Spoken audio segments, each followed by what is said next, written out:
Welcome back to Sunday Night in America. For many, September the 11th, 2001 began as a pretty typical day. Our family was a little different because September the 11th is my wife's birthday. The joy of that happy occasion was tempered by the fact that we had an appointment that morning with a pediatric cardiologist for our son, who was 8 years old at the time. I was in the middle of a murder trial, but the judge agreed to let us start late that morning so I could attend that doctor's appointment. And it was on the way back to the courthouse when I first heard the news on the radio. A plane had struck a building in New York City, and then another, and then the Pentagon, and then a plane was taken down by fellow Americans giving their lives to save the lives of others. It's been 21 years. Our son is almost 30 years old. Our then 4-year-old daughter is out of law school. Everything has changed. Much of it was changed by that day. The way we travel, the way we wage war, a nation that treasures freedom and privacy changed because freedom and privacy are little match for people who will kill themselves to kill you in some distorted view of religion. September the 11th cost many people their lives. It created widows and widowers, parents lost children, children lost parents. Our nation lost its sense of invincibility and its innocence.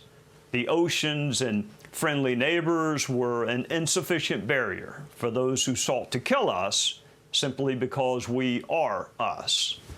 One of the great mysteries of life is the calm that comes on the heels of a storm. My wife and I lived through Hurricane Hugo. There's a stillness after both literal and figurative storms. Our nation went through that season of stillness after 9/11.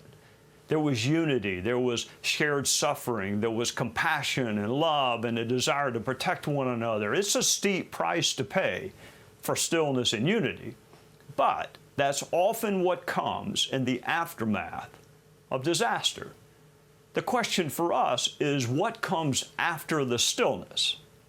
The unity we felt through 2001 and beyond is long gone. The men and women we celebrated for their service and sacrifice are not celebrated the same anymore.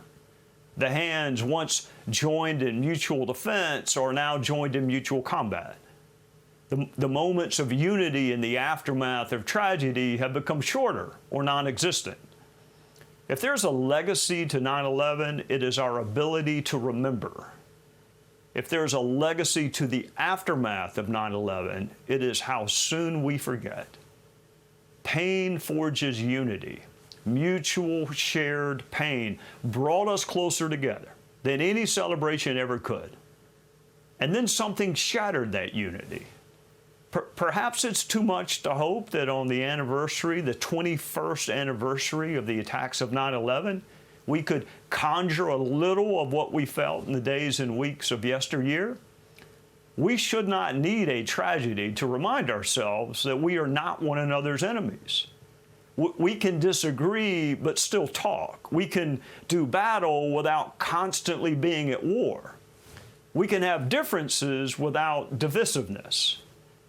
I still remember how I felt when I first heard what happened. I remember for a fleeting moment we were all in this together.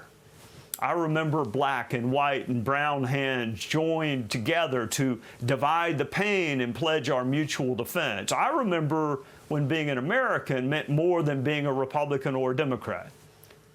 I can still remember the stillness and the unity in the aftermath of 9/11.